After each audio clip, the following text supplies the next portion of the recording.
Hello student, welcome to my channel Basic Science Nobun 321। কেমন আছো তোমরা? আশা করি তোমরা জিটিএ টেস্ট পেপারের যে পেজগুলো আপলোড করা হয়েছে প্রত্যেকেই তোমরা দেখেছো। আমরা প্রায় 11 কোশ্চেন পেপার ডিসকাস করেছি, বাকি আরও কিছু কোশ্চেন পেপার ডিসকাশন হবে।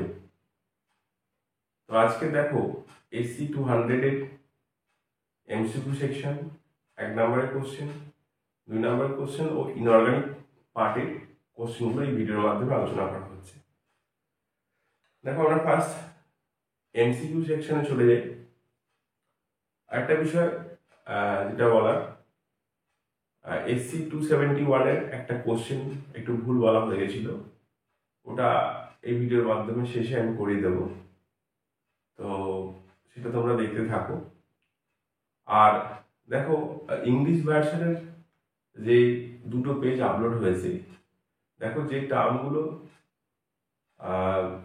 পুরো তো ইংলিশে বলা সম্ভব হয়নি হয়তো, কারণ আমি এইভাবে ভিডিওটা করেছি যে যাতে তোমরা বাংলা মিডিয়ামের স্টুডেন্টরাও দেখতে পারো আর যারা ইংলিশ মিডিয়াম স্টুডেন্ট আছো তারাও দেখতে পারো।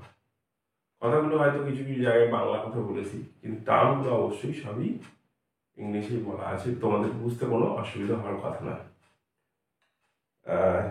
ভালো করে দেখো, যারা বলছো ইংলিশ টার্ম পুরোপুরি বলা আছে, তো অসুবিধা হওয়ার কিছু নেই।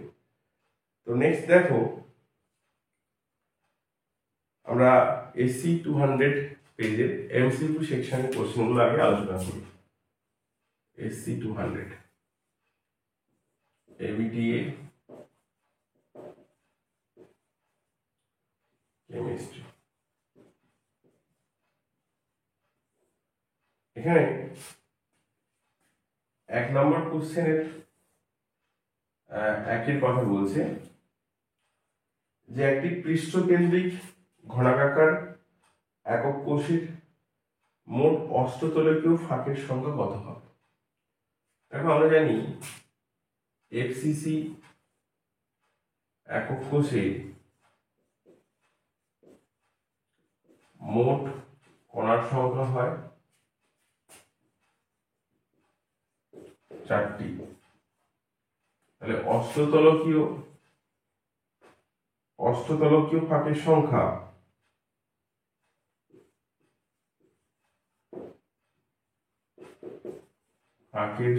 হবে 4।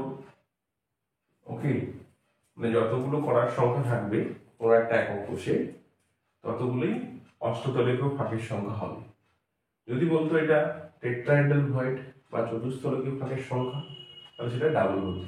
ক্লিয়ার? পরের কোশ্চেনে চলে যাই 2 নম্বর। দেখো নিম্নলিখিত কোন লবণের জলীয় দ্রবণে মোলার পরিবাহিতা ও তুল্যাঙ্ক পরিবাহিতার মান সমান হবে। তাহলে আমরা এইটুকু জানি, মোলার পরিবাহিতা ইজিক্যাল টু তুল্যাঙ্ক পরিবাহিতা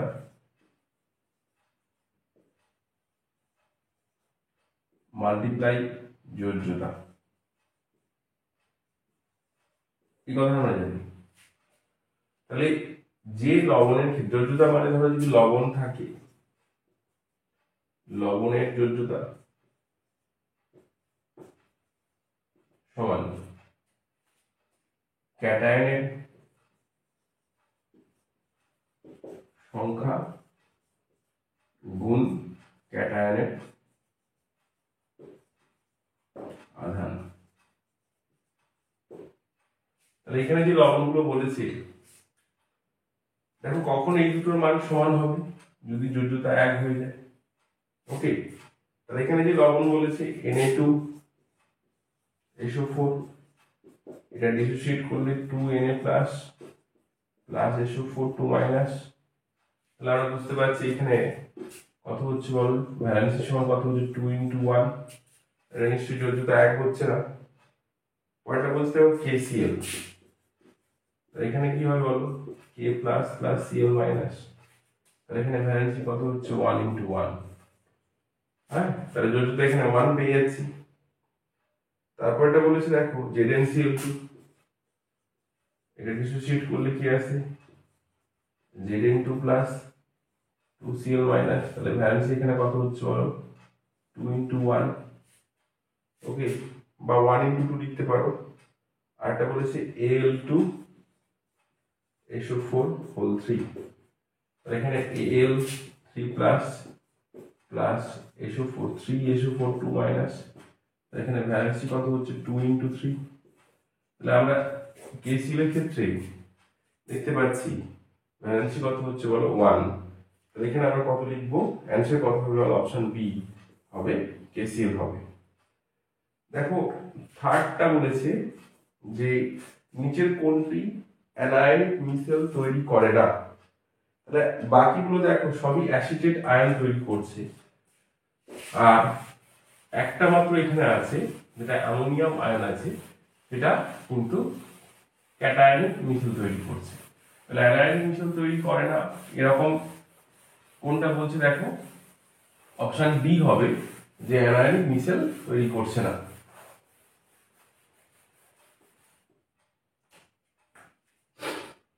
তাহলে এখানে যেটা হবে অ্যানায়নিক মিশেল তৈরি করছে না, অপশন ডি হবে। আর সবেতেই কিন্তু এরকম আছে আর COO মাইনাস Na প্লাস আছে, আর এটাতে আর এখানে NH3 হোল 3 আছে, এটা গলদ আছে, আর NH3 whole 3 plus Cl minus, তাহলে এই পার্টটা কি হচ্ছে বলো, ক্যাটায়নিক পার্ট থাকছে, এটা ভুল আছে, এখানে NH3 হোল 3 হবে না, হ্যাঁ ভুল লেখা আছে, আর NH3 হবে শুধু, আর বোন NH3 প্লাস Cl মাইনাস হবে এরকম। তো এখানে এই পার্টটা ক্যাটায়নিক পার্ট, হ্যাঁ, তাই জন্য দেখছি যে অপশন বি যেটা সেটা কিন্তু অ্যানায়নিক মিশেল গঠন করছে না, ক্যাটায়নিক মিশেল গঠন করছে।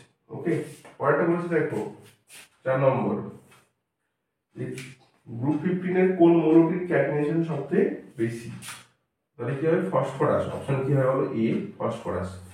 5 নম্বর কোশ্চেন দিয়েছে নিচের কোন ডি ব্লক মৌলটির বৈশিষ্ট্য নয়, তাহলে অপশন বি হবে ফাঁকা দ্বি কক্ষের অনুপস্থিতি। হ্যাঁ, ডি ব্লক মৌলের বৈশিষ্ট্য কি বলছে বলো, যদি তারা ফাঁকা দ্বি কক্ষ উপস্থিত থাকে তাদের আমরা ডি ব্লক মৌল সাধারণত বলে থাকি। তাহলে এখানে বলছে অপশন বি ফাঁকা ডি কক্ষের উপস্থিতি, এটাকে কাকে বোঝাচ্ছে না বলো, ডি ব্লক মৌলের বৈশিষ্ট্যকে বোঝাচ্ছে না। নেক্সট বলছে দেখো 6 নম্বর এটা আসছে যে কোবাল্ট NH3 হোল 5 SO4 বাইরে Cl, এখানে যৌগিক কেন্দ্রীয় পরমাণুর জারণ সংখ্যা কত, মানে কোবাল্টের জারণ সংখ্যা করতে বলে, তাহলে এটা জানি না H ধরবো, অ্যামোনিয়া দেখো 0 × 5, অ্যামোনিয়া যৌগ, এই জন্য এটা অক্সিডেশন নাম্বার কত বসবে 0, সালফেট কত বলছে বলো -2, ক্লোরিন -1 ইজিক্যাল টু 0, লেগ ইজিক্যাল টু কত আসছে বলো +3, তাহলে কেন্দ্রীয় পরমাণুর জারণ সংখ্যা কত হবে +3, অপশন সি হবে। 7 নম্বর কোশ্চেনে আমরা চলে যাই, ক্লোরোফর্মকে সংরক্ষণ করার জন্য জারণ রোধক হিসেবে কোনটি ব্যবহার করা হয়, অপশন এ হবে ইথানল, অপশন এ হবে ইথানল, ইথানল ব্যবহার করা হচ্ছে জারণ রোধক হিসেবে, আমরা এখানে কি ব্যবহার করছি বলো, ইথানল ব্যবহার করছি। ওকে, পরের কোশ্চেন দেখো,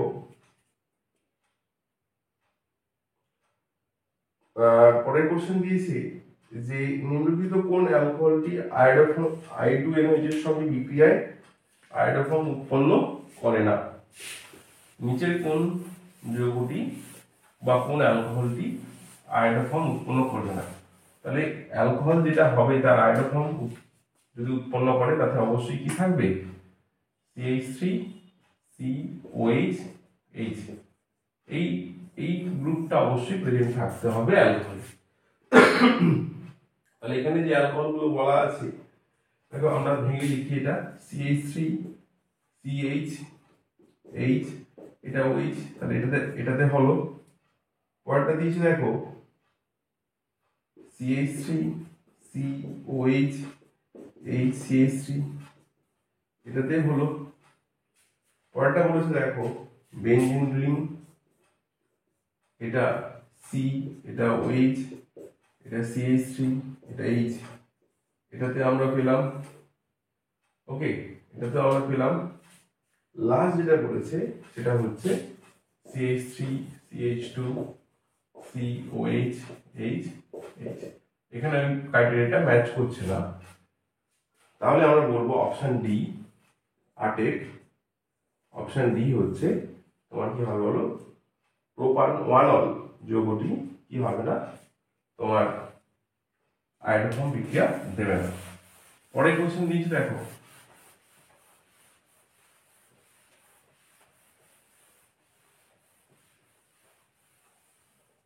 নম্বর কোশ্চেন দিয়েছে যে কোন নিচের কোন যৌগটি থেকে লিথিয়াম অ্যালুমিনিয়াম হাইড্রাইড দিলে একই রকমের অ্যালকোহল তৈরি হবে না, দুটি আলাদা অ্যালকোহল পাওয়া যায়। তাহলে একটা বলেছে CH3 C double bond O CH3, এটাকে আমরা যদি লিথিয়াম অ্যালুমিনিয়াম হাইড্রাইড দিই তাহলে এটা নাম কি বলছি বলো, বুভো-প্ল্যাঙ্ক রিডাকশন। বুভো-প্ল্যাঙ্ক বিয়োজন, তাহলে এটা পাবো CH3 CH2OH প্লাস CH3OH। ওকে, এটা তাহলে আমরা দেখতে পেলাম এটা দুটি আলাদা অ্যালকোহল পাওয়া যায়, তাহলে এটা থেকে আমরা দুটো আলাদা অ্যালকোহল পেয়ে গেলাম। আর একটা দেখো দিয়েছে এরকম, একই রকম কোশ্চেন এটা আছে CH3 C double bond O CH2 CH3, এটাতে সেম যদি দিই তাহলে এটা এই পার্টটা কি হয় বলো, CH3 CH2OH, আবার এই পার্টটা দেখো প্লাস দি CH3 CH2OH, তাহলে একই রকম অ্যালকোহল পাচ্ছি, দুটো ইথানল পাচ্ছি। পরেরটা দিয়েছে যে অ্যাসিটোন দিয়েছে, অ্যাসিটোনে যদি আমি লিথিয়াম অ্যালুমিনিয়াম হাইড্রাইড দিই তাহলে একটাই অ্যালকোহল পাবে, C double bond O CH3, এটা CH3, এটা লিথিয়াম অ্যালুমিনিয়াম হাইড্রাইড, তাহলে CH3 C, এটা OH হবে, এটা হাইড্রোজেন CH3, হ্যাঁ একটাই অ্যালকোহল পাচ্ছি। পরেরটা বলছি দেখো অ্যাসিটালডিহাইড দিয়েছে, একই রকম ভাবে পরেরটা বলেছে অ্যাসিটালডিহাইড, ওখান ক্ষেত্রে আমরা কি দেখবো, সেম জিনিস লক্ষ্য করবো যে CH3 C double bond OH, একে লিথিয়াম অ্যালুমিনিয়াম হাইড্রাইড, তাহলে এটা CH3 C, এটা OH হাইড্রোজেন, এটা হাইড্রোজেন। তাহলে অপশন এটা কি হবে বলো, 9 নম্বর অপশন হবে এটা, প্রথমে একটা অপশন এ হবে। ওকে, 10 নম্বর কোশ্চেন আমরা চলে যাই। 10 নম্বর কোশ্চেনে বলছে দেখো অ্যামাইডের ডিহাইড্রেশনের ফলে যে যৌগটি তৈরি হয়, অ্যামাইড মানে আমরা এটা বুঝি CH3 C double bond O, এটা NH2, আর এখানে P2O5 দিচ্ছি, ডিহাইড্রেশন করছি, তাহলে CH3 C triple bond N হবে, এটা সায়ানাইড হবে। অপশন কোনটা হবে বলো, অপশন এ হবে। ওকে, পরেরটা দেখো 11 নম্বর কোশ্চেন, এখানে দিয়েছে নিচের কোনটি পলিপেপটাইড জাতীয় হরমোন, পলিপেপটাইড জাতীয় হরমোন আমরা এখানে কি বলবো বলো, ইনসুলিন। পলিপেপটাইড জাতীয় হরমোন কি হবে বলো, ইনসুলিন হবে, অপশন বি হবে ইনসুলিন। 12 নম্বর কোশ্চেন, 12 নম্বর কোশ্চেন দিয়েছে যে নাইলন 6 হলো এক ধরনের পলিঅ্যামাইড, কি হবে বলো, পলিঅ্যামাইড হবে। নেক্সট বলছে দেখো 13 কোশ্চেন নাম্বার 13, এই কোশ্চেনগুলোর ব্যাখ্যা তো কিছু হয় না, সরাসরি অ্যান্সার হয়, তো এটা এভাবে আমরা করবো। নেক্সট হচ্ছে নিম্নলিখিত যে অ্যান্টিবায়োটিকটি মধ্যে বিটা ল্যাকটাম রিং উপস্থিত সেটা হচ্ছে পেনিসিলিন, অপশন কি হবে বলো, পেনিসিলিনের মধ্যে উপস্থিত। 14 কোশ্চেন, এখানে কোশ্চেন নাম্বার 14, নিচের কোনটি খাদ্য সংরক্ষক নয়, অ্যাসকর্বিক অ্যাসিড, অ্যাসকর্বিক অ্যাসিড হচ্ছে খাদ্য সংরক্ষক নয়। এই হচ্ছে অ্যান্সার টোটাল 14 কোশ্চেনের। আমরা এমসিকিউ সেকশন SC200 পেজের আমরা করে নিলাম। আমরা 1 নম্বরের কোশ্চেনগুলো নিয়ে আলোচনা করছি। কোশ্চেনটা লিখে নিয়ে আসছি। দেখো পরের কোশ্চেনগুলো দিয়েছে এরকম 2-1 জ্বালানি কোষে বা ফুয়েল সেলে উপজাত পদার্থ হিসেবে কি উৎপন্ন হয়, তাহলে এটা অ্যান্সার হবে হাইড্রোজেন অক্সিজেন জ্বালানি কোষে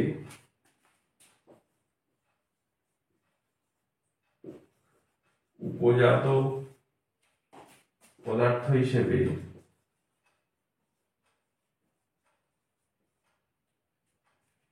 H2O উৎপন্ন হয়। ওকে, এটা অ্যাপোলো স্পেস মিশন বা এগুলোতে আমরা দেখেছি যে এখানে হাইড্রোজেন অক্সিজেন জ্বালানি কোষ ব্যবহার করা হয়। সেখানে যে জল উৎপন্ন হয় সেই জল ড্রিঙ্কিং পারপাসে কাজে লাগে। আচ্ছা পরেরটা বলতে দেখো যে 28 গ্রাম N3 মাইনাস আয়নের মোল আধান কত, তাহলে এখানে আমরা আগে মূল নাম্বারটা ক্যালকুলেট করব। তাহলে দেখো নাইট্রোজেনের মূল নাম্বার N এর মূল সংখ্যা, তাহলে 28 গ্রাম N3 মাইনাস আয়নের মোট আধান কত, তাহলে কত হবে এখানে বলো 28 বাই কত লিখবো 14, মানে এখানে কত আসছে 2 মোল। এবার দেখো মোট আধানের পরিমাণ, মোট আধানের পরিমাণ N into X into F, N মানে মোল সংখ্যা 2 বসাবো, X মানে কি বলছে বলো যোজ্যতা যত, F মানে হচ্ছে F, তাই এখানে 6 ফ্যারাডে হবে। মান বসালে যা আসবে সেটা এটা হবে 6 ফ্যারাডে। ওকে, তাহলে 28 গ্রাম N3 মাইনাস 100 মোল আধান কত হবে 6 ফ্যারাডে। ক্লিয়ার? আমরা পরের প্রশ্নে চলে যাই। দেখো এটা ফ্যারাডের মান বসালে তোমাদের বইতে যে অ্যান্সার আছে ওটা মিলে যাবে। নেক্সট বলছে দেখো 0.24 গ্রাম স্টার্চের উপস্থিতিতে টেডেবল গোল্ড সলিড 1 mol 10% NaCl দ্রবণ যোগ করলে উক্ত সলের তঞ্চন কত হয়। তাহলে স্টার্চ কত যোগ করেছি,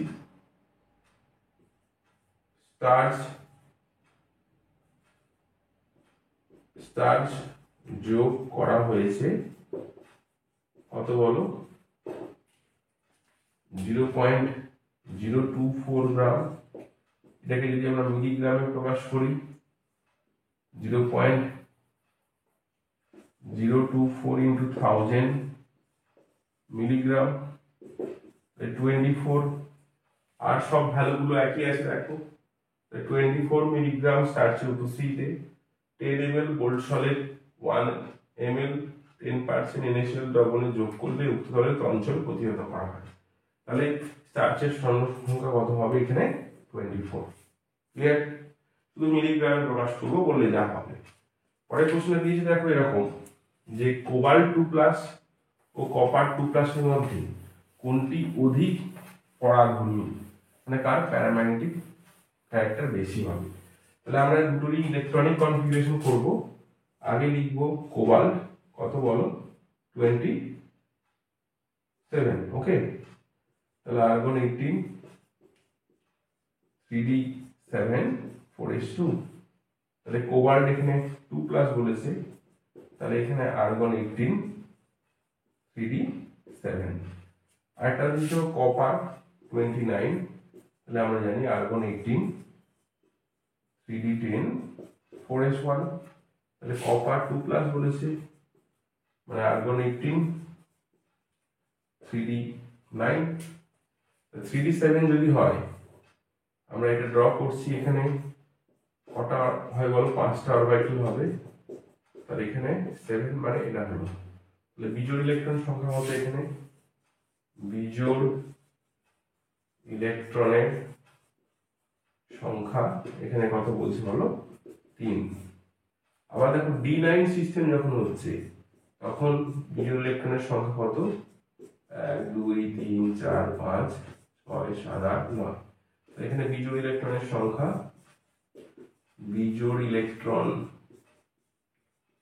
সংখ্যা এখানে কত বলছে বলো, একটা। তাহলে যার বিজোড় ইলেকট্রনের সংখ্যা বেশি তার তাহলে প্যারাম্যাগনেটিক ক্যারেক্টার বেশি হবে বা প্যারাম্যাগনেটিক ধর্ম বেশি প্রদর্শন করবে। কোবাল্ট 2 প্লাস এখানে প্যারাম্যাগনেটিক ধর্ম বেশি প্রদর্শন করবে। আমরা বাকি প্রশ্নগুলো লিখে নিয়ে আসছি।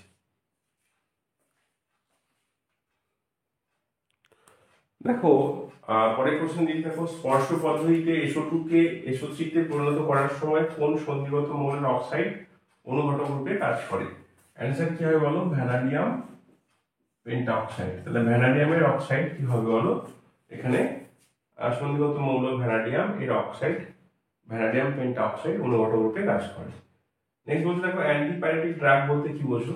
সাধারণত যে সমস্ত ওষুধগুলো জ্বর কমাতে কাজে লাগে তাদের অ্যান্টিপাইরেটিক ড্রাগ বলে। তোমাদের লিখতে হবে এরকম যে প্রোস্টাগ্ল্যান্ডিন নামক রাসায়নিক পদার্থগুলি শরীরে টিস্যু বা কলার প্রদাহ ঘটায়, ফলে ব্যথা সৃষ্টি হয়। অ্যাসপিরিন প্রোস্টাগ্ল্যান্ডিনের ক্ষরণে বাধা দেয়। এছাড়া এই ওষুধগুলি জ্বর কমানোর জন্য অর্থাৎ অ্যান্টিপাইরেটিক হিসেবে কাজ করে। তাহলে অ্যান্টিপাইরেটিক ড্রাগ কাকে বলছে? যারা জ্বর কমাতে সাহায্য করে। উদাহরণ হিসেবে আমরা কি লিখবো বলো, প্যারাসিটামল বা অ্যাসপিরিন, এগুলো নাম আমরা বলবো। নেক্সট বলছি আমরা পরের প্রশ্নে চলে যাই। দেখো পরের প্রশ্ন ছিল N/10 KCl দ্রবণের অভিস্রবণ চাপ N/10 ইউরিয়া দ্রবণের অভিস্রবণ চাপের চেয়ে বেশি কেন? তাহলে আমরা জানি যে অভিস্রবণ চাপ পাই যেটা CRT মাল্টিপ্লাই I, অর্থাৎ যদি দেখো অভিস্রবণ চাপ কার কার উপর নির্ভর করছে, উষ্ণতা স্থির থাকবে C × I এর গুণফলের উপর নির্ভর করছে। উষ্ণতা স্থির থাকবে, উষ্ণতা স্থির থাকবে, দুটি দ্রবণের উষ্ণতা স্থির থাকবে। অভিস্রবণ চাপ কার সঙ্গে সমানুপাতিক হচ্ছে বলো, C × I। তাহলে দেখো KCl দ্রবণের ক্ষেত্রে আমরা দেখতে পাচ্ছি, KCl দ্রবণের ক্ষেত্রে আমরা দেখতে পাচ্ছি পাই প্রপোর্শনাল টু 1/10 × 2। ওকে, আবার যদি ইউরিয়া দ্রবণের ক্ষেত্রে দেখতে পাই পাই সমানুপাতিক 1/10 × 1।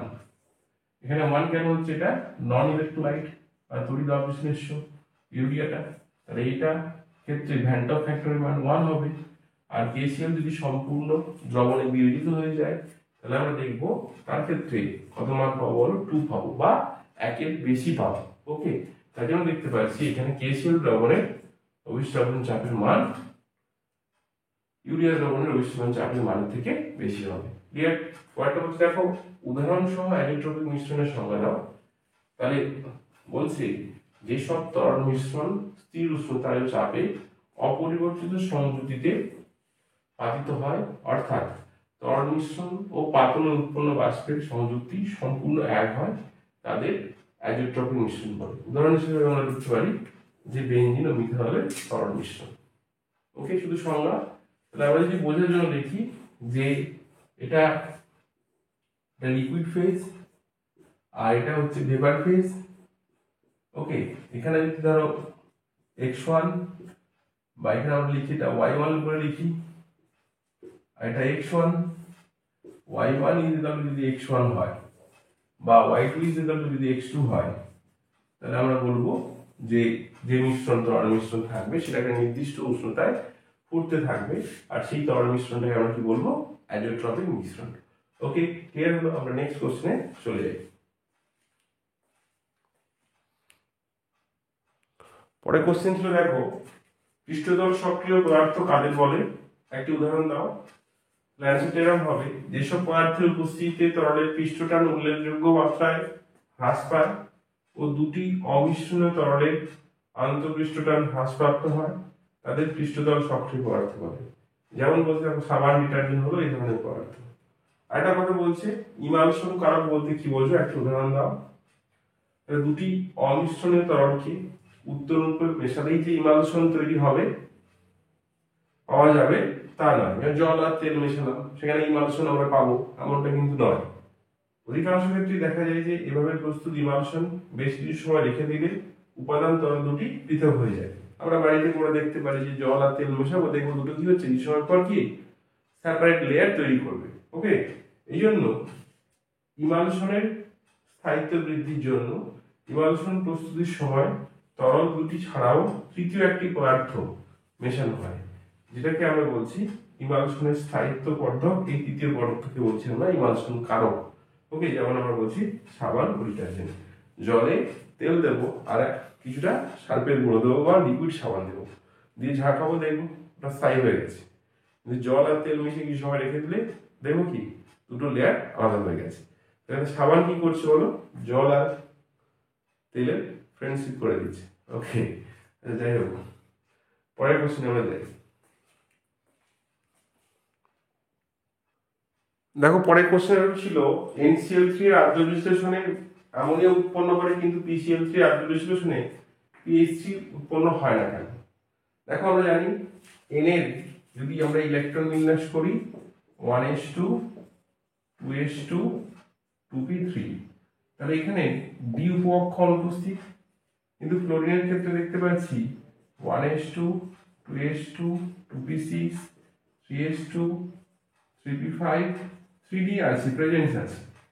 তাহলে এখানে আদ্র বিশ্লেষণ নাইট্রোজেন কেন্দ্রের থ্রু দিয়ে না হয়ে ক্লোরিন কেন্দ্রের সাপেক্ষে হবে। এই জন্য আমরা যদি মেকানিজমটা দেখি তাহলে দেখবো এখানে কি উৎপন্ন হচ্ছে, বলো NH3 উৎপন্ন হচ্ছে। কিন্তু দেখো ফসফরাস PCl3 যৌগে ফসফরাস ও ক্লোরিনের উভয়েরই কি আছে বলো, দ্বি উপকক্ষ আছে। তাই জন্য এখানে আদ্র বিশ্লেষণ ফসফরাস কেন্দ্রের থ্রু দিয়ে হবে। তাহলে আমরা কি হিসেবে পাবো, H3PO3 পাবো। এই ক্ষেত্রে আমরা কিন্তু PH3 পাবো না। তাহলে আদ্র বিশ্লেষণ কোন সেন্টার কোন অ্যাটমের থ্রু দিয়ে হচ্ছে তার বেসিসে আমরা দেখছি যৌগগুলো পাচ্ছি। পরেরটা বলছে দেখো গ্রুপ 16 হাইড্রাইডগুলির বিজারণ ক্ষমতা ক্রম অনুযায়ী সাজানো। তাহলে আমরা গ্রুপ 15 এর কি থাকে, গ্রুপ 16 এ কি থাকে বলো, অক্সিজেন, সালফার, সেলেনিয়াম, টেলুরিয়াম।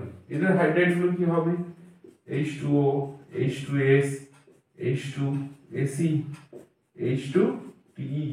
বিজারণ ক্ষমতা কার বেশি, যে সবচেয়ে নিচের দিকে নিচে আছে, মানে যার বন্ডটা বড়। তাহলে দেখো এখানে হাইড্রোজেন তো সবেতে একই আছে, কিন্তু কোন কোন অ্যাটমটা সবচেয়ে বড় বলো, টেলুরিয়াম সবচেয়ে বড়। তাহলে এর সাইজ বড় বলে হাইড্রোজেন টেলুরিয়ামের বন্ড সবচেয়ে বড়, এটাকে ইজিলি ব্রেক করতে পারবো। তাই জন্য আমরা দেখবো যে H2Te, H2Ac, H2S আর শেষে থাকছে বলো H2O। বন্ধন বিয়োজন অনুযায়ী কিন্তু এখানে হবে বন্ধন বিয়োজন শক্তির মান যার কম সে সহজে H+ দেবে বা সহজে হাইড্রোজেন দেবে, সে ভালো বিজারক হিসেবে কাজ করবে। আমরা পরের কোশ্চেনে চলে যাই। দেখো পরের কোশ্চেন দিয়েছি কোবাল্ট NH3 এই জটিল যৌগের কেন্দ্রীয় পরমাণু মুখ্য যোজ্যতা ও অনুযোজ্যতা কত? তাহলে এখানে আমরা দেখছি কোবাল্ট NH3 পুরোটা Cl3। দেখো আমরা এখানে কোবাল্ট X ধরবো, অ্যামোনিয়া 0 হবে, 0 × 6 প্লাস -1 × 3 0। তাহলে X কত পাচ্ছি বলো 3। তাহলে প্রাইমারি ভ্যালেন্সি বা মুখ্য যোজ্যতা কত পাচ্ছি 3। আর সেকেন্ডারি ভ্যালেন্সি কত হচ্ছে বলো, লিগেন্ডের সংখ্যা মানে সেকেন্ডারি ভ্যালেন্সি হবে লিগেন্ডের সংখ্যা ইনটু ডেন্সিটি।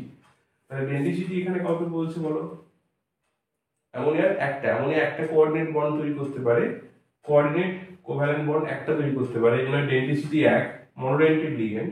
তাই জন্য আমরা এখানে দেখতে পাচ্ছি যে এর সেকেন্ডারি ভ্যালেন্সি বা গৌণ যোজ্যতা কত 6। তাহলে মুখ্য যোজ্যতা কত পেলাম, মুখ্য যোজ্যতা পেলাম আমরা +3 আর গৌণ যোজ্যতা কত পেলাম বলো 6। ওকে, তারপর বলছে দেখো PTNH3 Cl2 জটিল যৌগের জ্যামিতিক সমবায়গুলি আঁকতে বলেছে। এটা খুবই সোজা, তোমরা নিশ্চয়ই পারবে। এটা হচ্ছে স্কয়ার প্ল্যানার স্ট্রাকচার হবে, তাই না? তো স্কয়ার প্ল্যানার স্ট্রাকচার হলে আমরা দেখবো এটা PT এরকম ভাবে আঁকবো। তাহলে দেখো অ্যামোনিয়া এটাও অ্যামোনিয়া দেবো, এটা সিএল দেবো, এটাও সিএল দেবো। ওকে, এটা সিস আইসোমার হবে। আর এই সাইড ওয়াইজ ইন্টারচেঞ্জ করব, করে আর একটা আইসোমার আমরা লিখে দেব। এটা NH3, এটা Cl, এটা Cl, এটা NH3। তাহলে এটা লিখে দেবো আমরা ট্রান্স আইসোমার, এটা লিখে দেবো trans isomer. Okay, this trans isomer আমরা লিখে ফেললাম। ওকে, পরেরটা বলছে দেখো প্রাকৃতিক রবারের মনোমারটির নাম ও সংকেত লেখো। তাহলে প্রাকৃতিক রবারের মনোমারের সংকেত হচ্ছে আইসোপ্রিন। হ্যাঁ, স্ট্রাকচারটা কেমন হয় বলো? 2-মিথাইল 1,3-বিউটাডাইন।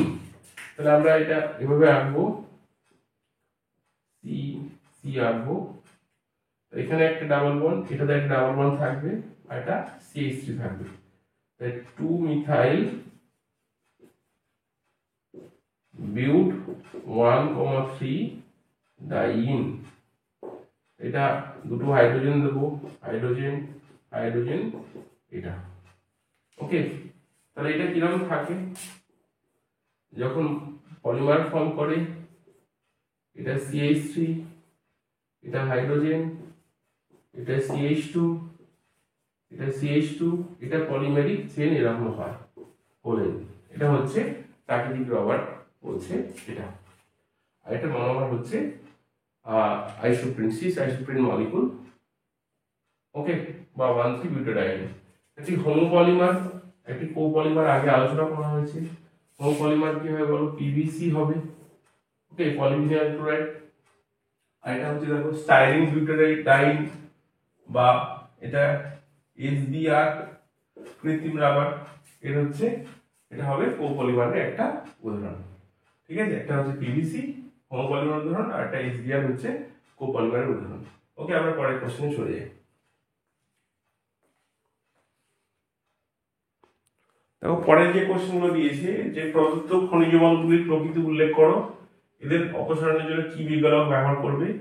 তাহলে MnO কি হবে বলো? ক্ষারীয় হবে। এখানে বিকল্প SiO2 ব্যবহার করব। আর P4O10 এটা আম্লিক, এখানে ক্যালসিয়াম অক্সাইড ব্যবহার করব, বা CaCO3 ইউজ করব। ওকে, দেখো স্পাইরাল কি, এর কাজ কি, এটা আগে আলোচনা করা হয়েছে, আর ডিসকাস করছি না। ব্লিস্টার কপার কি, এটাও আগে আলোচনা করা হয়েছে, প্রবাবলি 278 পেজে এটা আলোচনা করা হয়েছে। উপযুক্ত রাসায়নিক বিক্রিয়ার সহযোগে শত বিজারণ পদ্ধতির নীতি লেখো, এটাও ডিসকাস করেছি, আমরা এটা আর রিপিট করছি না। ওকে, নেক্সট কোশ্চেনে আমরা চলে যাচ্ছি। দেখো পরের কোশ্চেন দিয়েছে HCH2O3+ ও TiH2O6 আয়ন দুটির মধ্যে কোনটি রঙিন এবং কেন? তাহলে আমরা এখানে দেখো HCH2O6 3+, তাহলে x plus 0 into 6 is equal to +3, x is equal to কত পাচ্ছি? +3। আর এই যোগটা দেখো TiH2O6, এটা 3+, x plus 0 into 6। ওয়াটার কেন 0 লিখছি বলো? একটা যৌগ, নিউট্রাল যৌগ, তাই জন্য 0 লিখছি। x is equal to +3। তাহলে আমরা জানি স্ক্যান্ডিয়াম কত? 21। আর্গন কত বলো? 18, 3d1 4s2। আর টাইটেনিয়াম কত বলো? 22, আর্গন 18, 3d2 4s2। ওকে, তাহলে স্ক্যান্ডিয়াম 3+ যদি আমরা লিখি, তাহলে আর্গন 18, এখানে ডি কক্ষ কোনো থাকছে না, ডি কক্ষ পুরোপুরি ভ্যাকেন্ট। ওকে, আর এখানে টাইটেনিয়াম 3+, এটা আর্গন 18, 3d1, তাই ডি কক্ষে একটা ইলেকট্রন থাকছে, তাহলে এই ক্ষেত্রে ডিডি ট্রানজিশন হওয়া সম্ভব। এই টাইটেনিয়াম এই যৌগটা তাহলে কি হয় বলো?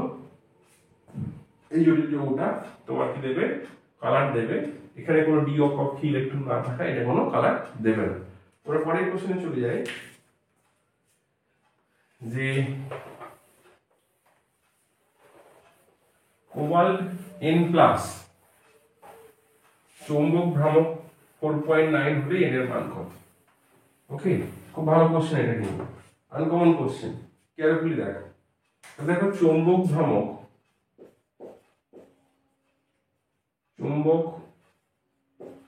ভ্রামক সমান √n into n plus 2 bm। Okay, তাহলে এখানে n into n plus 2 root is equal to 4.9। Clear?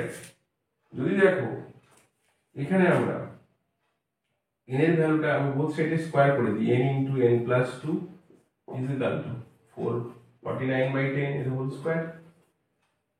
Clear হলো? তাহলে আমার n এর মানটা এমন বসাতে হবে যাতে ভ্যালুটা কত আসে বলো? 4.9, 5 এর কাছাকাছি আসে।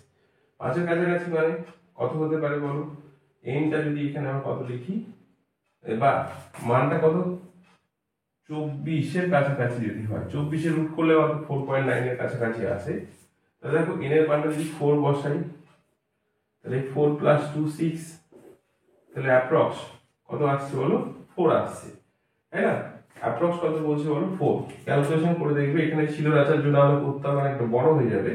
তাহলে এখানে 4 ইন্টু 4 প্লাস 2 মানে অ্যাপ্রক্স কত 24, √24 করলে অ্যাপ্রক্স 4.9 এর কাছাকাছি আসে। তাহলে আমরা এখানে n এর মান কত পেলাম? বিজোড় ইলেকট্রন সংখ্যা কত? 4। তাহলে কোবাল্ট আমরা জানি কোবাল্ট 27, তাহলে আর্গন 18, 3d7, 4s2। তাহলে দেখো আমার 4টে বিজোড় ইলেকট্রন থাকবে। হ্যাঁ, তাহলে এখানে নিশ্চয়ই কোবাল্টের আমরা যদি কনফিগারেশন করি এরকম দেখছি, এখানে দুটো ইলেকট্রন, এখানে টোটাল কটা বলো? 7টা ইলেকট্রন। তাহলে কটা ইলেকট্রন চলে যাবে যাতে 4টে বিজোড় ইলেকট্রন তৈরি হয়? দেখো এখানে যদি আমি 3টে ইলেকট্রন বাদ দিয়ে দিই, হ্যাঁ, কোশ্চেনটা কিন্তু খুব ভালো কোশ্চেন ছিল। এখান থেকে কোনো ইলেকট্রন থাকছে না, 1 2 3 4 5, এটা 6। 4টে বিজোড় ইলেকট্রন দরকার ছিল। এরকম অবস্থা আসার জন্য কটা ইলেকট্রনকে বাদ দিতে হলো? 3টে ইলেকট্রনকে লুজ করতে হলো। তাহলে কোবাল্টের এখানে অক্সিডেশন স্টেট কত ছিল বলো? +3। সুতরাং n এর মান হলো কত? হলো +3। ওকে, এর হলো, বুঝতে পারলাম? পরের কোশ্চেন দেখো, ল্যান্থেনাইট মৌলগুলি পৃথক করার কষ্টসাধ্য কারণ। দেখো ল্যান্থেনাইট সংকোচনের কারণে ল্যান্থেনাইট মৌলগুলোর পারমাণবিক ব্যাসার্ধ প্রায় সমান, তাই জন্য এদের মেল্টিং পয়েন্ট, বয়লিং পয়েন্টের মানগুলো খুব কাছাকাছি হয়। তাই জন্য এদের আমরা কি বলি বলো? সহজে পৃথক করতে পারি না। ওটা দুটো কোশ্চেন আছে, দুটো কোশ্চেন ডিসকাস করে আমরা এই টপিকটা শেষ করছি। দেখো পরের কোশ্চেন দিয়েছে যে PH4i প্লাস QH কে উত্তপ্ত করলে A plus B plus C উৎপন্ন হয়, ABC কে শনাক্ত করো। A হবে Ki, B হবে ওয়াটার, C হবে অ্যামোনিয়া। ওকে, পরে দেখো ক্যারোস অ্যাসিড ও মার্শাল অ্যাসিডের সংকেত লেখো। H2SO5 হলো ক্যারোস অ্যাসিড। ওকে, কিভাবে লিখবো? S আঁকবো, ডাবল বন্ড, এরকম কটা ঠ্যাং আঁকবো, সরি এখানে 3টে এরকম আঁকবো টেট্রাহেড্রাল শেপ। এটা O বন্ড H হবে, এটা O, এটা OH হবে, এটা ডাবল বন্ড। ঠিক আছে, তাহলে H2SO5 হলো ক্যারোস অ্যাসিড। আর মার্শাল অ্যাসিড কি বলছি বলো? H2H2O8, এখানে এরকম দুই এরকম হবে, একই রকম দেখো এটা আঁকবো এরকম, এটা OH, এটা OH, এটা কি হবে বলো? মার্শাল অ্যাসিড, মার্শালের অ্যাসিড। ওকে, আঁকাটা বুঝতে পেরেছো কিভাবে টেট্রাহেড্রাল শেপ হবে। তারপরে দেখো নাইট্রোজেনের বিভিন্ন অক্সাইডের আণবিক ধর্ম তুলনা করো। নাইট্রোজেনের বিভিন্ন অক্সাইড গুলো আমি লিখে ফেলবো।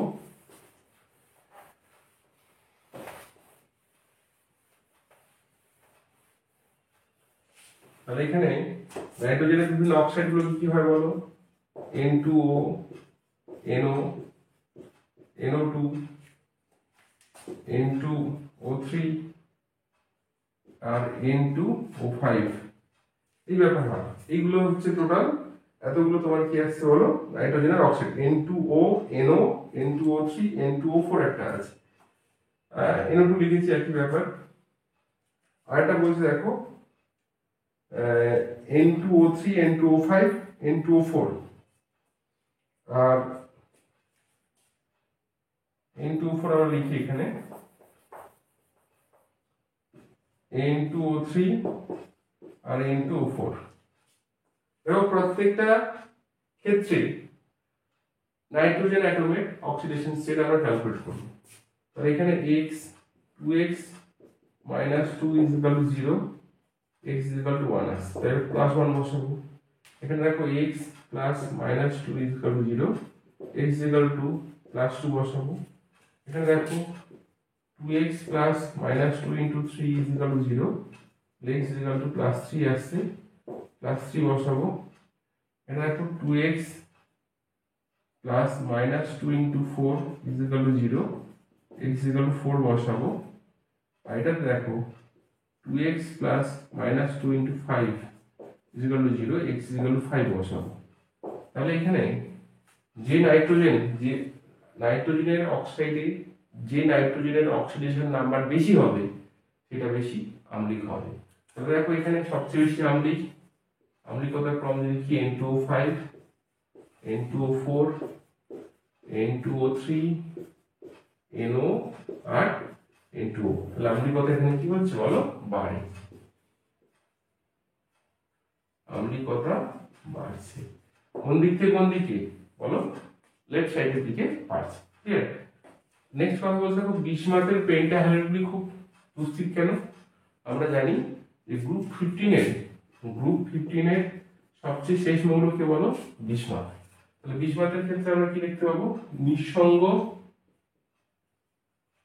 ইলেকট্রন জোড় প্রভাব দেখতে পাবো। ঠিক আছে, তাহলে নিঃসঙ্গ ইলেকট্রন জোড় প্রভাবের কারণে বিসমাথ কি দেখাবে বলো? 2 ভ্যালেন্স 3 ভ্যালেন্সি দেখাবে, 5 ভ্যালেন্সি দেখাবে না। নিঃসঙ্গ ইলেকট্রন জোড় প্রভাবের জন্য বিসমাথ পঞ্চযোজ্যতা বা পেন্টাভ্যালেন্সি শো করে না, ট্রাইভ্যালেন্সি সুস্থির হয়। তাই বিসমাথের পেন্টাহ্যালাইডগুলি কি হবে বলো? দুস্থির করতে হবে। আজকের ভিডিওটা এই পর্যন্ত শেষ করছি। আমরা SC200 এর সবগুলো কোশ্চেন আমরা ডিসকাস করলাম। 3টে পার্টি ডিসকাস হয়েছে, তোমরা সবই দেখো। এরপরে আমরা পরবর্তী টেস্ট পেপার পেজগুলো আমরা সলভ করব। যারা নতুন তারা সাবস্ক্রাইব করো, পুরনো তোমরা শেয়ার করো বন্ধুদের মধ্যে। আর যেটা ইংলিশ ভার্সনের পেজগুলো, ওগুলো কিন্তু দেখো পুরোপুরি ইংলিশ ল্যাঙ্গুয়েজে পড়াটা সম্ভব এখন হচ্ছে না মানে কি? তাহলে তো আমি CBSE বা ICSE পেপারগুলো এখন আপলোড করে দিতে পারতাম। হ্যাঁ, তা কিন্তু করছি না, কারণ আমার বেশিরভাগ স্টুডেন্ট যারা পড়ে তারা কিন্তু CBSE বা ICSE স্টুডেন্টরাই পড়ে। তো সেক্ষেত্রে আমি কিন্তু সেটা করতে পারতাম যে আমি CBSE বা ICSE বোর্ডের কোশ্চেনগুলো পড়াতে পারতাম। হ্যাঁ, সেটা না করে তোমাদের আগে পড়াচ্ছি।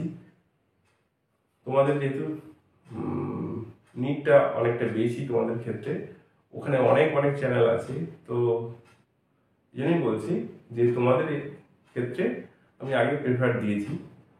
সেখানে দেখো ইংলিশ ভার্সনের কোশ্চেনগুলো আমি নর্মাল এভাবেই বোঝাচ্ছি, বাংলা কথা বলছি আর লিখছি কিন্তু পুরোটা ইংলিশে। সেখানে টার্মগুলো সব ইংলিশে ইউজ করছি। যারা মন দিয়ে দেখছো তারা দেখবে সেখানে কিন্তু কোনো বাংলা ওয়ার্ড ইউজ করা হচ্ছে না। হ্যাঁ, তো আশা করি তোমরা ভিডিওগুলো তোমাদের ভালো লাগবে। আজকে এটুকু কথা বলে রাখছি।